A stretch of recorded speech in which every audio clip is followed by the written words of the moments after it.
आप सभी का स्वागत है रविजॉन फार्मिंग लीडर में। मैं रवि त्यागी, आपका होस्ट एंड दोस्त। मेरे सभी बुजुर्ग और किसान साथियों को मेरा राम राम। तो किसान साथियों, आज हम एक ऐसे किसान के पास आए हैं कि जो 25 साल से मधुमक्खी पालन में हैं। उनके 25 साल के एक्सपीरियंस से हम जानेंगे कि इस मधुमक्खी पालन का सच क्या है, इसमें झोल क्या है और ये हमारे किसान भाइयों के लिए कितना लाभदायक है। तो चलिए शुरू करते हैं। भुला दे डर, कुछ अलग कर। किसान साथियों, हमारे चैनल को सब्सक्राइब करें और घंटी के बटन को जरूर दबाएं। सर, आपका बहुत बहुत स्वागत है हमारे रविजॉन फार्मिंग लीडर में। बिल्कुल स्वागत। सामने से जो किसान भाई हमें और आपको देख रहे हैं कैमरे की नज़र से, एक बार उन्हें आप अपना एक छोटा सा परिचय दें। सभी किसान भाइयों को मेरा प्रणाम।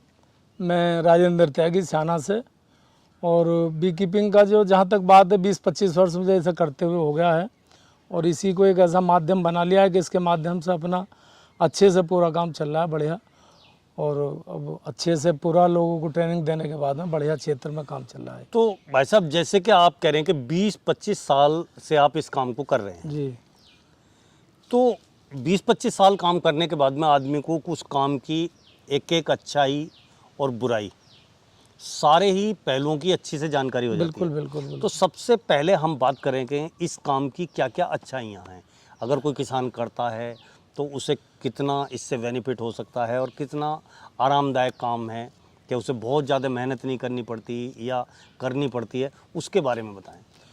अच्छाई की जहाँ तक आप बात करें कि अच्छाई में यह है कि बी कीपिंग का, कि वास्तव में अच्छाई में यह है कि 100 बक्से से अगर हम काम शुरू करते हैं जी, तो निश्चित रूप से 50-60 बीघे का जो जिम्मेदार है वो उसका मुकाबला नहीं कर सकता। अच्छा।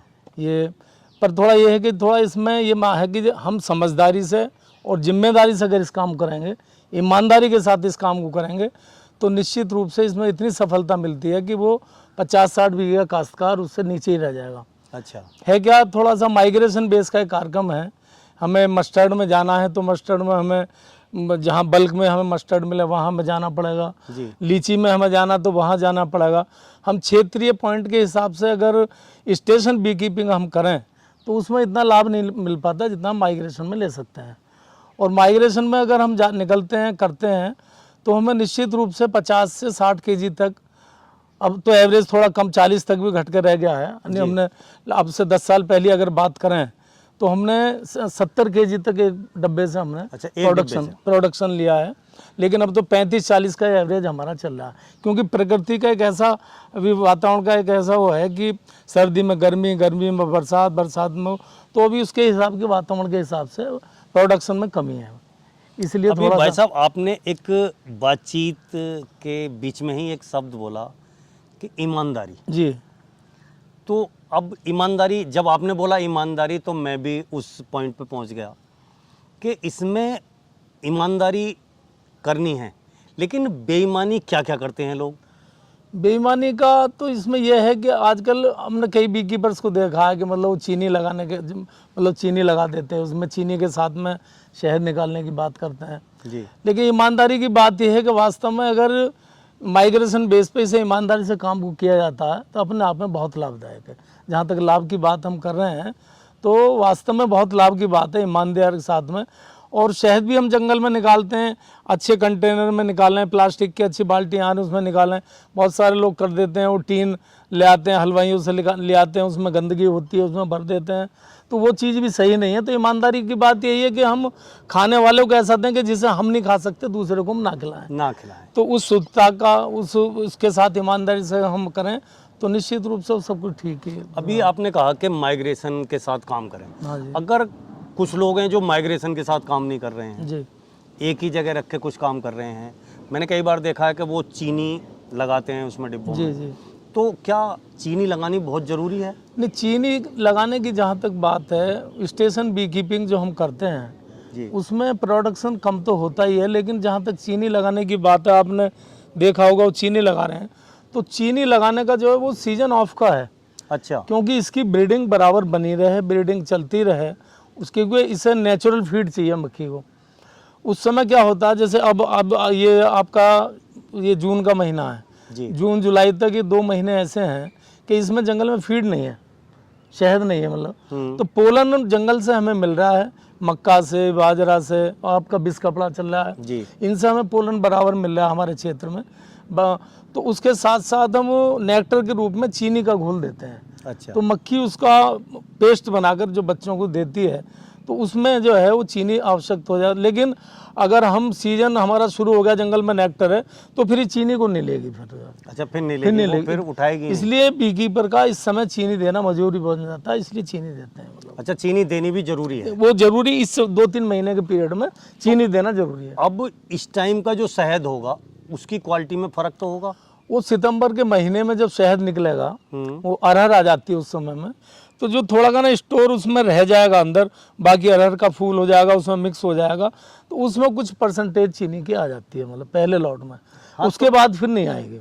तो ये तो आपने ऐसी बात बताई कि बहुत से जो लोग हैं इस बात को बताते ही नहीं हैं हाँ, वो कि भाई इस तरीके से चीनी भी उस टाइम के शहद में हाँ, मिल जाती है। सीजन ऑफ में चीनी देनी होती है। और जब सीजन का शहद होगा और आप माइग्रेशन में काम करेंगे तो फिर तो एकदम प्योर शहद होगा। वो बिल्कुल प्योर शहद होगा। तो सर, जैसा कि आपने बताया कि उस टाइम में जो शहद निकलेगा उसमें चीनी होगी, जी। तो क्या मार्केट में वो जो चीनी वाला शहद है वो किस तरीके से आप सेल करते हैं? मार्केट में जो पहला लॉट हमारा होता है, तो वो उन्हें भी जानकारी होती है कि पहले लॉट में कुछ परसेंटेज चीनी की है, जी। तो वो अपने डोमेस्टिक मार्केट जो है यहाँ पर वो घरेलू उसमें निकाल देते हैं वो।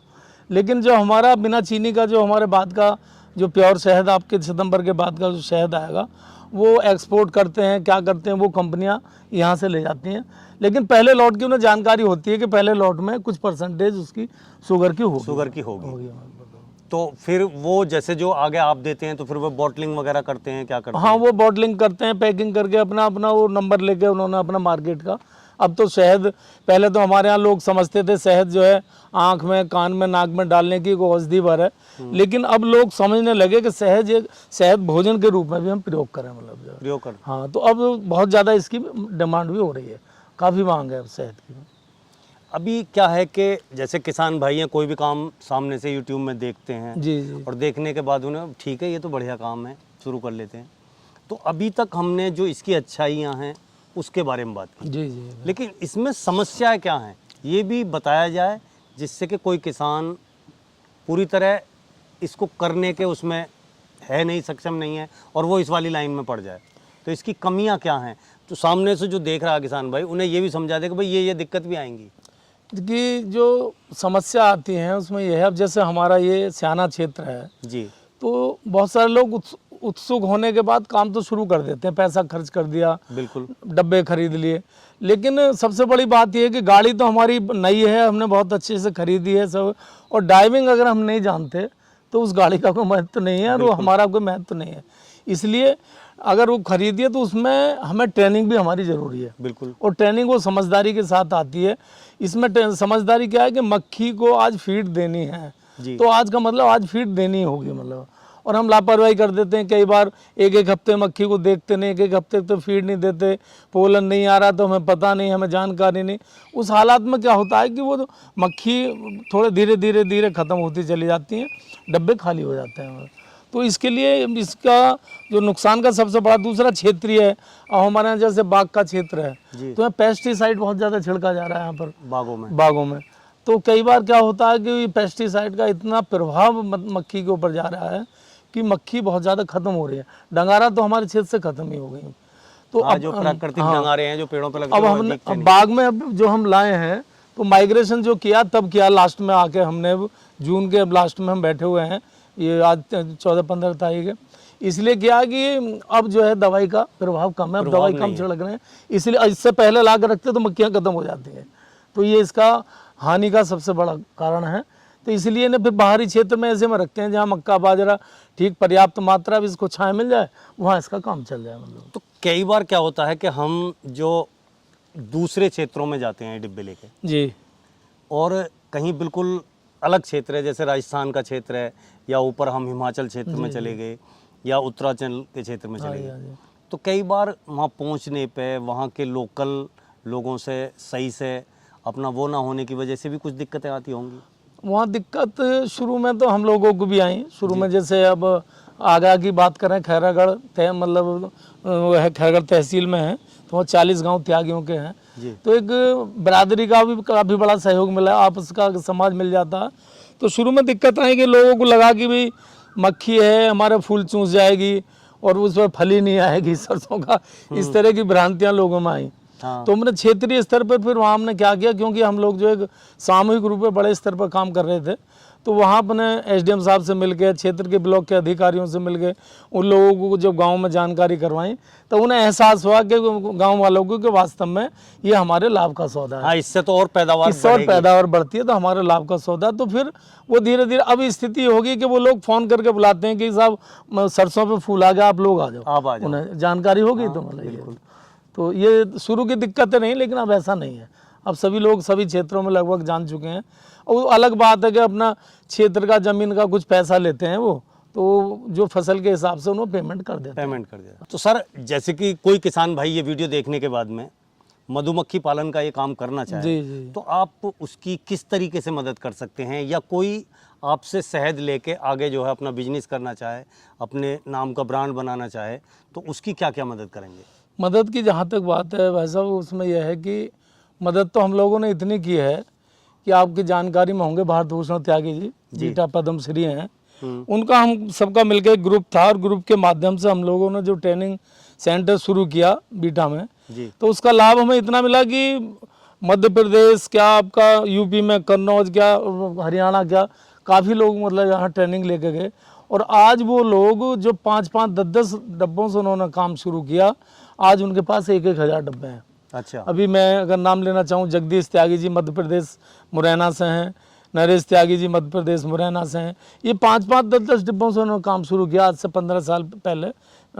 आज उनके पास में 3500 डिब्बे ही रखे हुए हैं खुर्जा में। अच्छा। तो मतलब जहाँ तक उसकी लाभ की किसान की बात है, तो हम लोग तो अभी भी ट्रेनिंग के लिए 2-4 भाई अभी भी आते रहते हैं, तो ट्रेनिंग देते रहते हैं, वो अपना काम करते रहते हैं, तो बराबर वो सिलसिला चल रहा है। मतलब अगर मान लो किसी को डिब्बे या मक्खी वगैरह की अब जरूरत हो, तो ज़रूरत की बात यह है कि अब ये काम इतना बल्क में इतना हो गया है, जैसे घर घर भैंस पालते हैं घर घर, तो इस तरीके से मक्खी का काफ़ी बड़ा काम अपने स्तर पर हो गया।